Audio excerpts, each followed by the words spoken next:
വെയിലും താഴെ വരുന്ന രസമുണ്ടായിരുന്നു.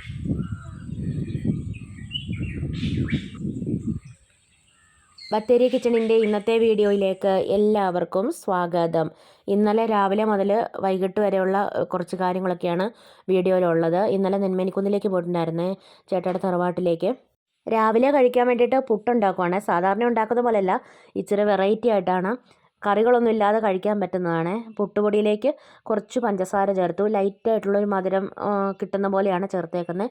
കൂടുതൽ പഞ്ചസാരയൊക്കെ വേണമെങ്കിൽ ചേർക്കാം. ഒരു നുള്ളുപ്പ്, പിന്നെ ശകലം നെയ്യ് ഒഴിച്ചു. ഒരു ക്യാരറ്റ് ഫുള്ളായിട്ട് ചെറുതായിട്ട് ചോപ്പ് ചെയ്ത് എടുത്തതാണ്. അതും ശകലം തേങ്ങയും കൂടെ ചേർത്തിട്ട് പാലൊക്കെ ഒഴിച്ച് ഇത് നനച്ചെടുക്കണം. പുട്ടിൻ്റെ പരുവത്തിൽ, നമ്മൾ സാധാരണ പുട്ടൊക്കെ ഉണ്ടാക്കുമ്പോൾ നനച്ചെടുക്കുന്നതല്ലേ, ആ ഒരു പരുവത്തിൽ തന്നെ നനച്ചെടുക്കണം.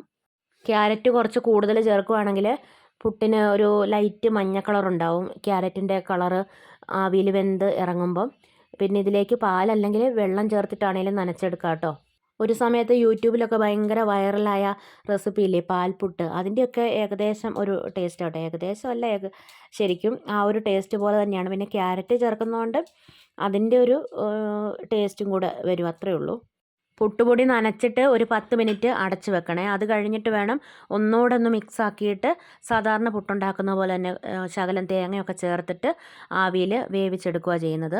ഞാൻ സാധാരണ പുട്ടുണ്ടാക്കുമ്പം താഴെ മാത്രം കുറച്ച് തേങ്ങ വെക്കത്തേ ഉള്ളൂ, മുകളിൽ തേങ്ങയൊന്നും വെക്കാറില്ല കേട്ടോ. ഇപ്പോൾ ശകലം വെച്ചതാ, വീഡിയോ ഒക്കെ എടുക്കുന്നതല്ലേ. അപ്പോൾ ആവിയിൽ വേവിക്കാൻ വെച്ചിട്ടുണ്ട്. സാധാരണ നമ്മൾ പുട്ടുണ്ടാക്കുന്നതിനേക്കാളും ഒരു 2-3 മിനിറ്റും കൂടെ കൂടുതൽ വേവിച്ചെടുക്കണം. പുട്ടുകുറ്റിക്ക് ചില്ലൊന്നുമില്ല. ഇങ്ങോട്ട് താമസം മാറി വന്നപ്പോൾ പുട്ടുകുറ്റിയുടെ ചില്ല് എവിടെയോ വീണു പോയതാണ്. കുറേ നോക്കിയിട്ട് കിട്ടിയൊന്നുമില്ല. പിന്നെ വേറെ വാങ്ങിക്കാനൊക്കെ കിട്ടുമായിരിക്കും, എന്നാലും ചില്ലൊന്നും ഇല്ലെങ്കിലും പുട്ടൊക്കെ വെക്കുമ്പോൾ ഷേപ്പിൽ കിട്ടുന്നുണ്ട്, ആവി കയറുന്നുണ്ട്, വേറെ കുഴപ്പമൊന്നുമില്ല. അതുകൊണ്ട് പിന്നെ ചില്ല് മേടിക്കാനൊന്നും പോയിട്ടില്ല.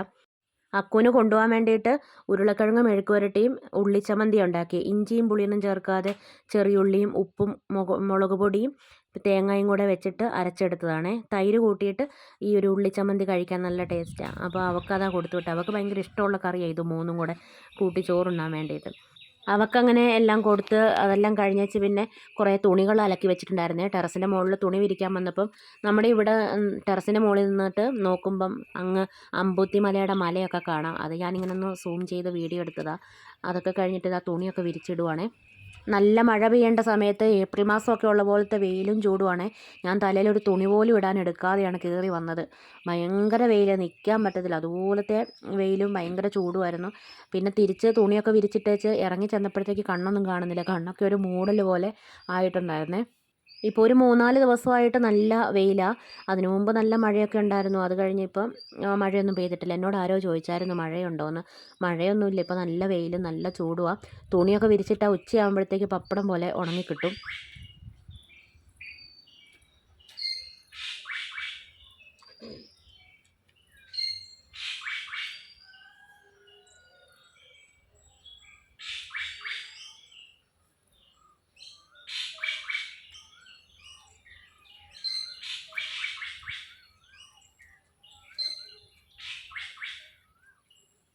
വെയിലാവുന്നതിന് മുമ്പ് വന്ന് തുണി വിരിച്ചിടണം എന്നൊക്കെ വിചാരിച്ചെങ്കിലും നടന്നില്ല. രാവിലെ എല്ലാവരെയും പറഞ്ഞു വിടാനുള്ള തിരക്കൊക്കെ ആയിരുന്നതുകൊണ്ട് അതൊന്നും പറ്റിയില്ല. 9 മണിയായപ്പോൾ കയറി വന്നപ്പോൾ തന്നെ അത്രയും വെയിലായി. ഒരു മീനിൻ്റെ തല മേടിച്ചുകൊണ്ട് വന്നിട്ടുണ്ട്. അത് കറി വെക്കാൻ വേണ്ടിയിട്ട് എണ്ണ ഒഴിച്ചു, കടുകൊക്കെ പൊട്ടിച്ചു, കുറച്ച് ഉലുവായും കൂടി ഇട്ട് പൊട്ടിച്ചിട്ടുണ്ട്. അത് കഴിഞ്ഞിട്ട് ഇഞ്ചി, വെളുത്തുള്ളി, പച്ചമുളക്, കറിവേപ്പില, കുറച്ച് ചെറിയുള്ളി, ഇത്രയും സാധനം ചേർത്തൊന്ന് മൂപ്പിക്കുക.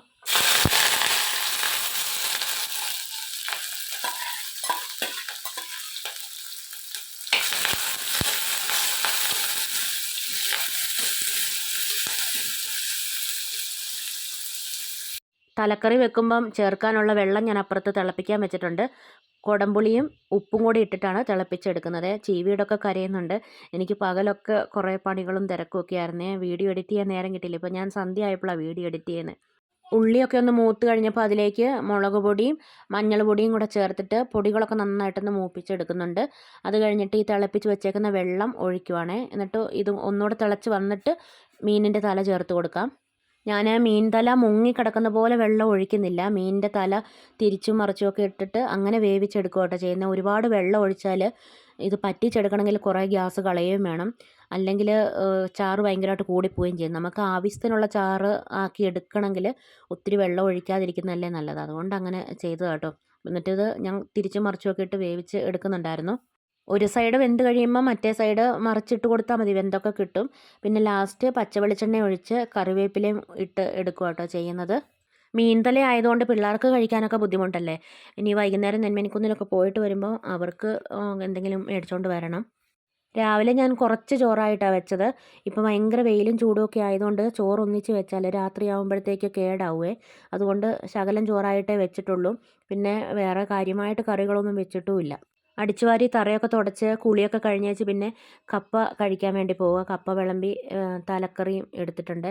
അങ്ങനെ ഇതൊക്കെ കഴിച്ചേച്ച് പിന്നെ ഞങ്ങൾ നെന്മണിക്കുന്നിലേക്ക് പോകുക. കപ്പ ഞാൻ കുറച്ച് തേങ്ങായും മഞ്ഞളും ചെറിയുള്ളിയും വെളുത്തുള്ളിയും കാന്താരിയൊക്കെ ഒതുക്കി ചേർത്ത് വേവിച്ചെടുത്തതാണ്. കഴിഞ്ഞ ദിവസം മേടിച്ചപ്പോൾ കപ്പ പുഴുങ്ങുമായിരുന്നു ചെയ്തത്. അതുകൊണ്ട് ഇപ്രാവശ്യം വേവിച്ചെടുത്തു. ഏതായാലും മീൻകറിയുടെ കൂടെ കഴിക്കാൻ ഇതാന്ന് തോന്നുന്നു ഒന്നുകൂടെ നല്ലത്. ഇവിടെ എല്ലാവർക്കും ഇതാട്ടോ ഇഷ്ടം.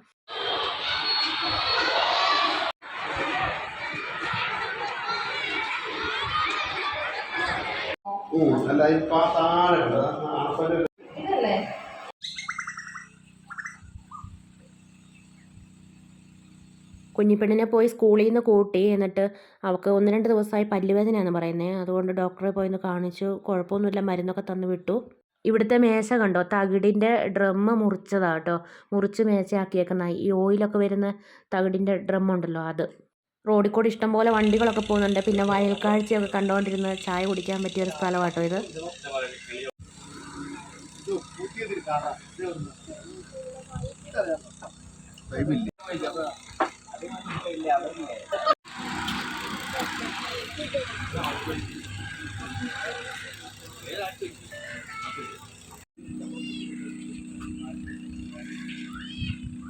നമ്പിക്കൊല്ലിയിലാട്ടോ ഈ ഒരു ചായക്കടയുള്ളത്. അത് കഴിഞ്ഞ് പിന്നെ ഞങ്ങൾ ഒരു ചോക്കോ ബാറൊക്കെ മേടിച്ച് കഴിച്ച് നെന്മണിക്കുന്നിലേക്ക് എത്തി.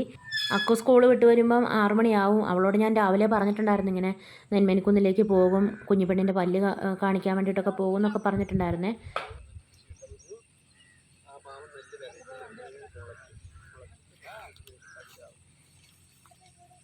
ഇപ്പോൾ മഴ പെയ്യാത്തതുകൊണ്ടും വെള്ളമില്ലാത്തതുകൊണ്ടും കുറേ കണ്ടത്തിൽ കൃഷികളൊന്നും ചെയ്തിട്ടില്ല.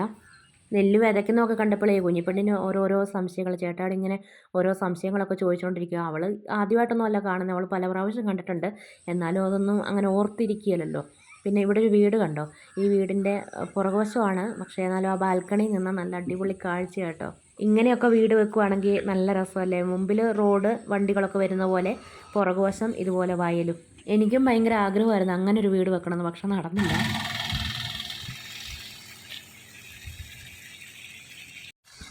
കൃഷിക്ക് വേണ്ടിയിട്ട് ഇവിടെ അടുത്ത് പുഴയുണ്ട്, പുഴയിൽ നിന്ന് വെള്ളം അടിക്കുന്നതാ.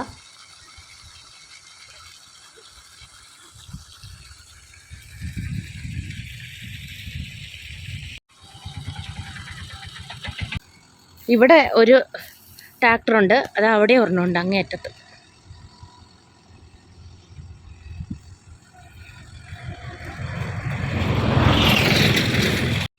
പുതിയ വരമ്പ് വെച്ചതല്ലേ, അതുകൊണ്ട് ഉറപ്പില്ല, പോയാൽ താണു പോവും. അവിടെ എന്നാ കുന്നങ്ങനെ വെട്ടി വെട്ടി എടുത്തേക്കുന്നേ? ഇത് കുറേ ആയല്ലോ, എന്നിട്ട് വീടൊന്നും വന്നിട്ടില്ലല്ലോ.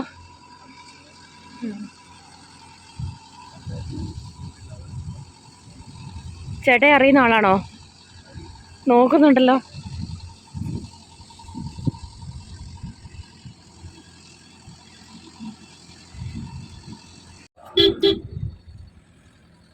ആറ് മണിയായില്ലേ, എന്നിട്ടും വെയില് നോക്കിക്ക്. ശരിക്കും മഴ പെയ്യേണ്ട സമയമാ. ഇത് കണ്ട ഒരുക്കുന്നേ ഉള്ളു അല്ലേ. വളമിട്ട് ചപ്പിട്ട് മൂടി വെച്ചേക്കുവാ.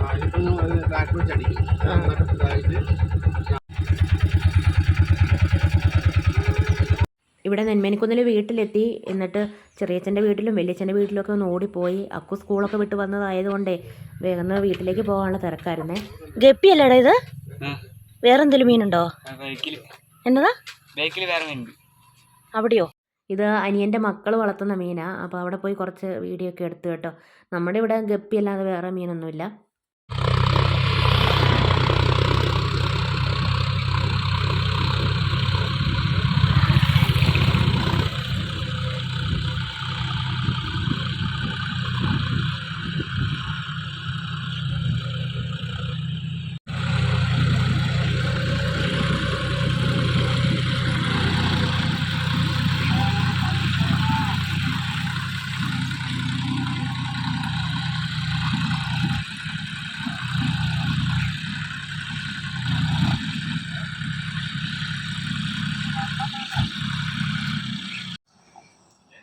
6:30 എന്നാലും ഇരുട്ടൊന്നും ആയിട്ടില്ല. ചെറിയമ്മയുടെ വീട്ടിലേക്ക് പോവുക.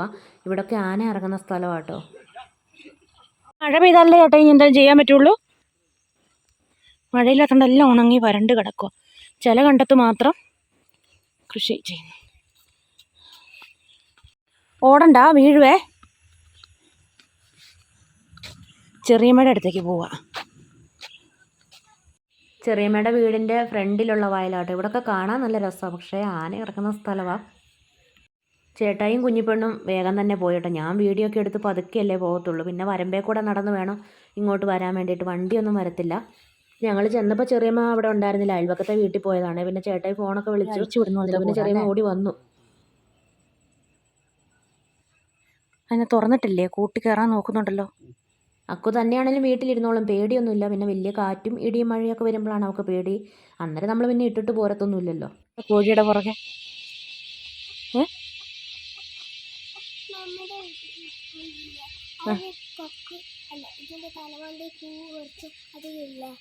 തലയിൽ പൂവുള്ളതോ?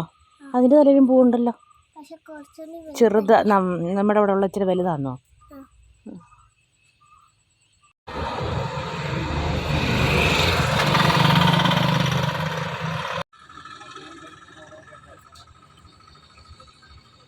ഞങ്ങൾ വന്നപ്പോൾ കുറച്ച് നെയ്ച്ചോറിൻ്റെ അരിയും ചിക്കനും ഒക്കെ മേടിച്ചുകൊണ്ടാണ് വന്നേ.